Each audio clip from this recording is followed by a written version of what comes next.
All right. It's time to take this story beyond our world. A tale of 9 years together, two cats, and a mysterious set of wine glasses.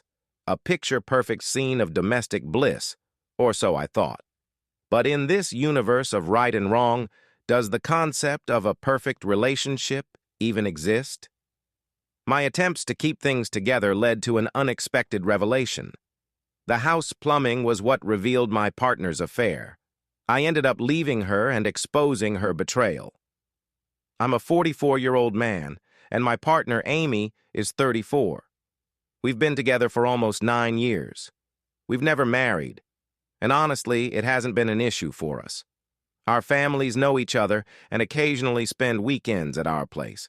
Everything seemed to be going well, or at least that's what I thought.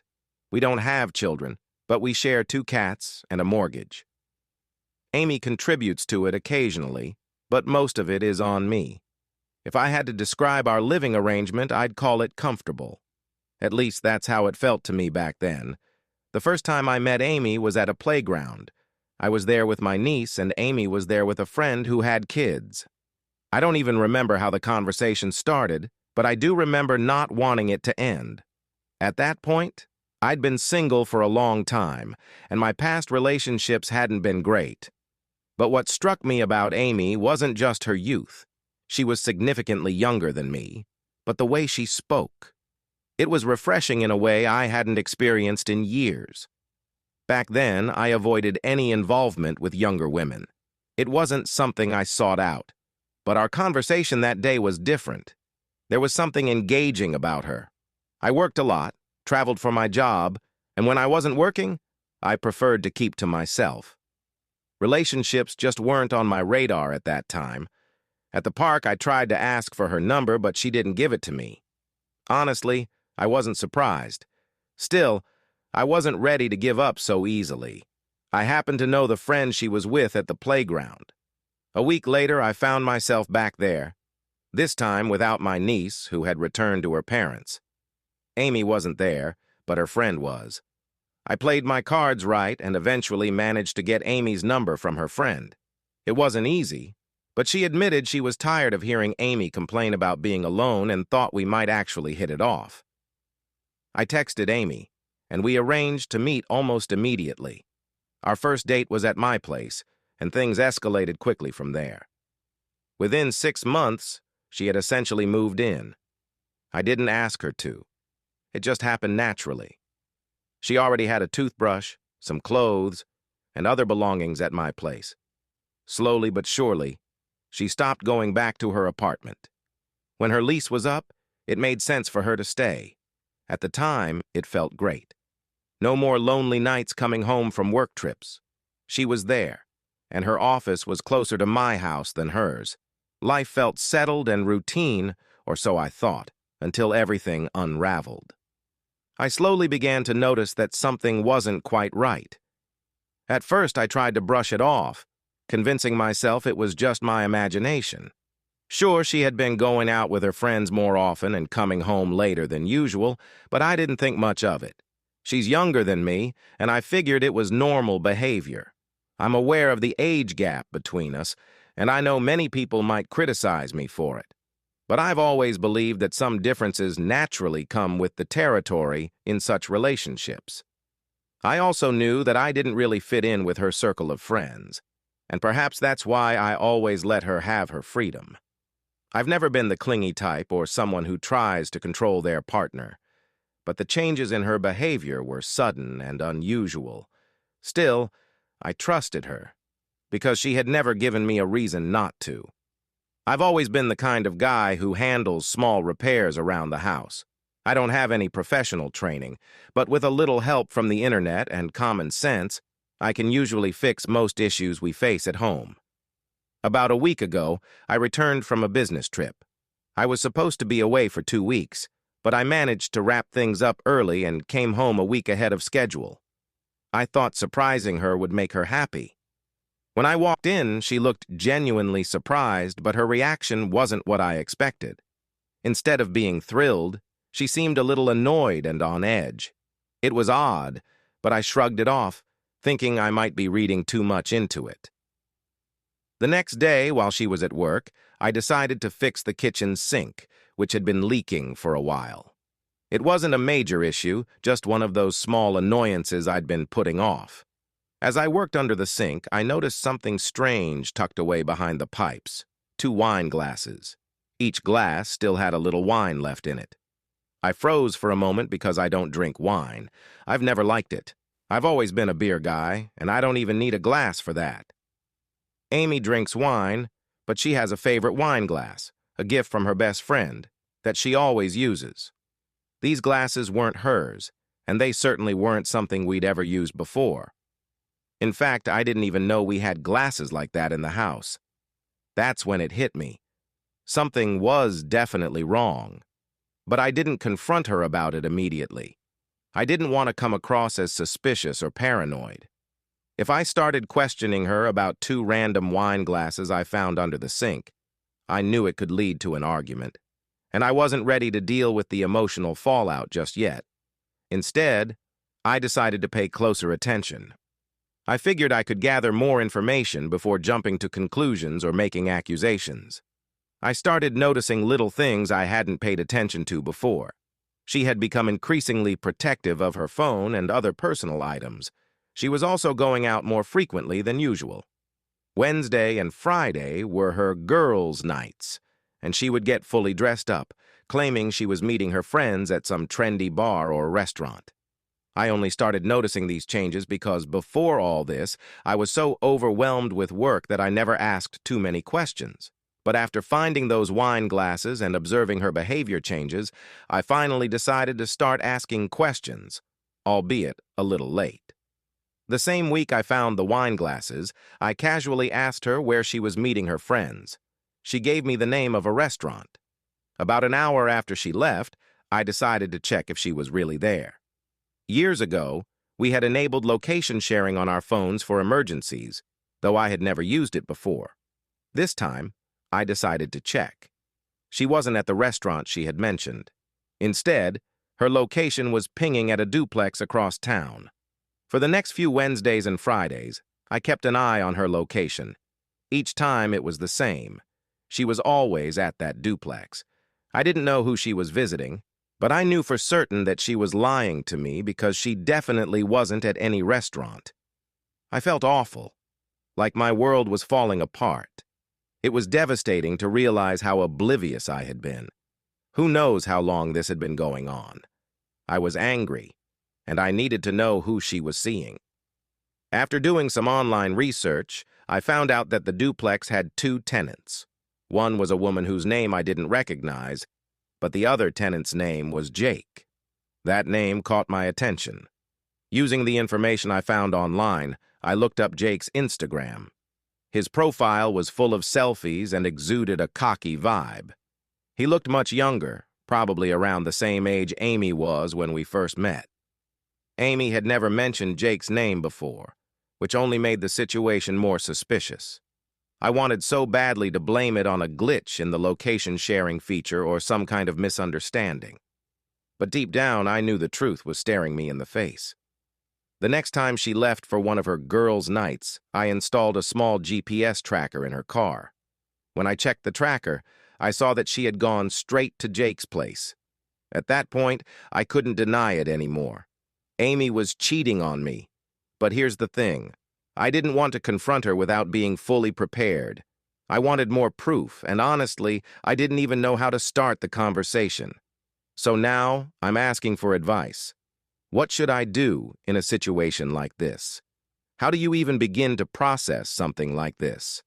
I don't have concrete evidence yet, and I want to handle this the right way. I now have evidence that most people would agree is pretty solid. The question is, what do I do next? Finding those wine glasses was definitely a red flag, and my decision to dig deeper and collect more evidence was the right move. It allowed me to approach the situation with a clearer understanding of what might be happening. I started paying closer attention to all the small signs that had been increasing my suspicions. Her sudden secrecy with her phone late at night, her frequent outings on Wednesdays and Fridays, and, of course, the mysterious wine glasses. I documented these instances carefully, knowing they would be critical in keeping any confrontation focused and clear. I also mentally prepared myself for how she might react when I confronted her. She could get defensive, angry, or even try to deflect the conversation. If she did become defensive, I'd have to ask myself, why does she feel the need to defend herself so strongly? In situations like this, most people who are caught try to cover their tracks. I confirmed that Amy had been secretly visiting Jake's apartment for weeks.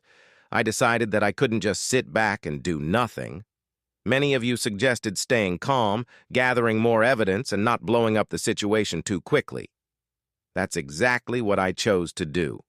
As much as I wanted to confront her and hit her where it hurt, I knew I needed to be smart and strategic. I made sure to document everything.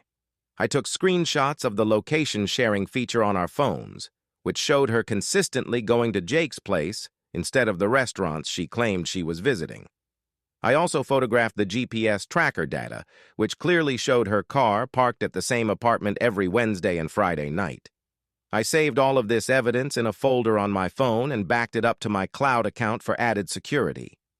I didn't want to find myself unprepared under any circumstances. I considered hiring a private investigator, but since we weren't married, there wasn't a need to build a divorce case. Still, I wanted airtight evidence to ensure there was no room for her to deny the truth. Acting like everything was normal around her wasn't easy. She probably thought I was clueless about her affair, and honestly, every time I realized how happy she seemed while keeping me in the dark, it made me even angrier. But behind the scenes, I was making preparations. I consulted a lawyer to understand my options regarding the house and finances. Even though we weren't married, our lives were deeply intertwined after 7 years of being together. I needed to ensure that I wouldn't lose what was rightfully mine when things unraveled. I also began slowly removing my belongings from the house, just little things at first. Personal items, important documents, and anything I knew I would need if things escalated quickly. I recently saw some online videos where a girl completely trashed her boyfriend's house after a breakup. I wasn't about to let something like that happen to me. I made sure to handle everything carefully, ensuring that I was prepared for any outcome. For me, it was crucial to make sure that if things were going to fall apart, I wouldn't lose anything truly important. I carefully planned every step. Whenever Amy wasn't around or was so distracted by her own routine that she wouldn't notice, I started discreetly moving my belongings out. Thankfully, she was so caught up with Jake and whatever fantasy life she was living that she didn't notice a thing. She had no idea I was onto her, and that's exactly how I wanted it. I wasn't just going to confront her without being fully prepared. I needed to ensure I was ready for anything and that, when the time came, I had the upper hand. She was living her double life without a care in the world, and I was preparing for my moment. Then it hit a point where enough was enough. It was time to execute my plan. That week, Amy had planned one of her usual girls' nights. By now, I knew exactly where she was going. Earlier in the week, I told her I'd be out of town for a business trip. It was nothing out of the ordinary, so she didn't suspect a thing. Wednesday rolled around, and she followed her usual routine, getting dressed up and heading out. Meanwhile, I packed some things, left the house, and spent the day aimlessly killing time. By the evening, I found myself parked down the street from Jake's place, far enough away that they wouldn't see me. I checked Amy's location on my phone, and sure enough, she was there. Watching her car pull up felt like a knife twisting in my chest. She got out as if it was just another casual night without a care in the world and walked into the building. I sat there, watching, thinking about how I had let this go on for so long. After a while, when I was sure they were inside, I made my move. I got out of my car and walked toward the house. To my surprise, the front door wasn't even locked. It's amazing how many people don't lock their doors until they're ready for bed. I quietly stepped inside, moving as silently as I could. I followed the sounds of muffled laughter, moaning, and hushed voices coming from one of the rooms. When I reached the door, I opened it and immediately started taking pictures. I didn't feel shock anymore. just numbness. The flash of the camera startled them, pulling them out of their little bubble. They both froze. Amy's face turned ghostly pale as she stared at me like a deer caught in headlights.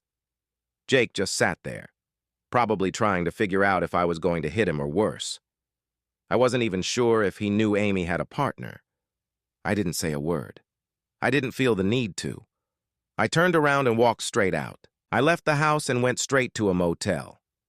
I didn't know if she tried to follow me because I didn't bother to look back. That night, what I felt wasn't anger. It was control. It's strange because when someone cheats on you, it's one of the most powerless feelings in the world. But for the first time that night, I felt like I had regained some control over the situation. I moved forward with the plan I'd been working on for a while. The house was in my name, so I made sure to put it up for sale. As you might have guessed, this wasn't a spur-of-the-moment decision. I had been preparing for some time. I already had a potential buyer, a couple who had toured the house earlier. Within a week and a half of discovering her infidelity, I finalized the sale. The day after I confirmed the sale, I packed up the rest of my belongings and moved out. Amy went to work that day as if nothing had happened, but she had been calling me non-stop since the night before. I ignored all her calls. She didn't try coming back to the house, which was probably for the best because I couldn't guarantee things wouldn't escalate. I sent her one text. "Your stuff is in the garage. The house is sold. You need to move out."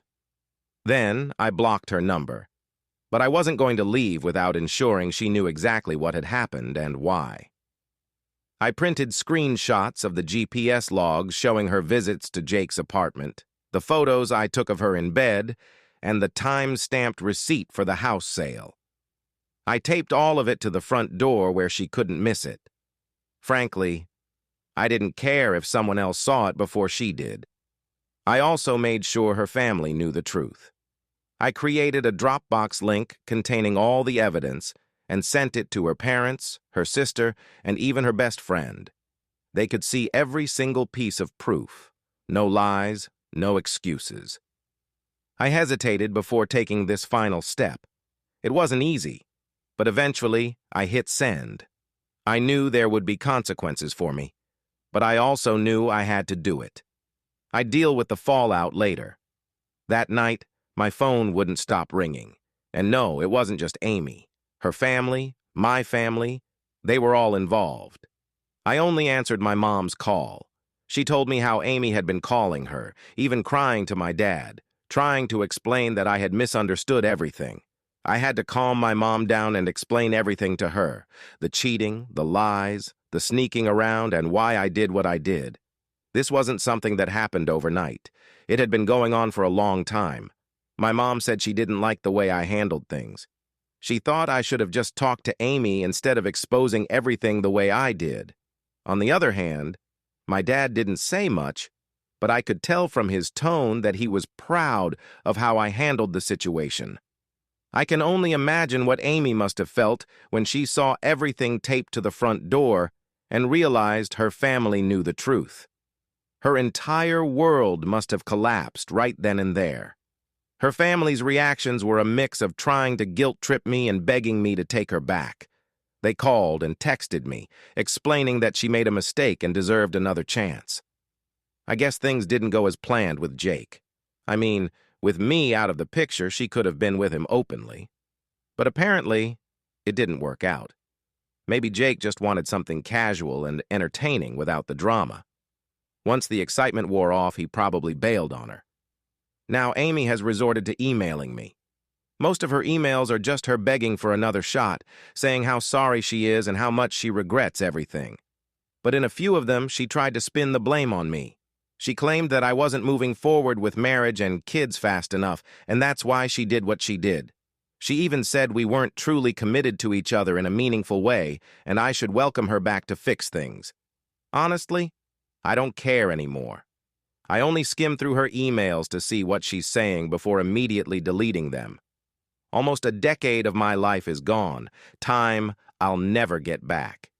Right now, everything feels dark and lonely. It feels like I'll be alone forever, but I know things will get better eventually. Thank you to everyone who supported me during this tough time. I know people might have their opinions about how I handled things, but I did what felt right for me. Her family's reaction was tough to deal with. They kept trying to blame me for not working things out, but it's not my responsibility to make them feel comfortable with my decision. Leaving the evidence on her front door was my way of ensuring she understood the full extent of what she had done. I wanted her to realize that her lies had real consequences. Selling the house quickly was a strategic move. I didn't want anything left behind that would remind me of this relationship. This experience has taught me that when faced with betrayal, protecting yourself and your priorities is the most important thing.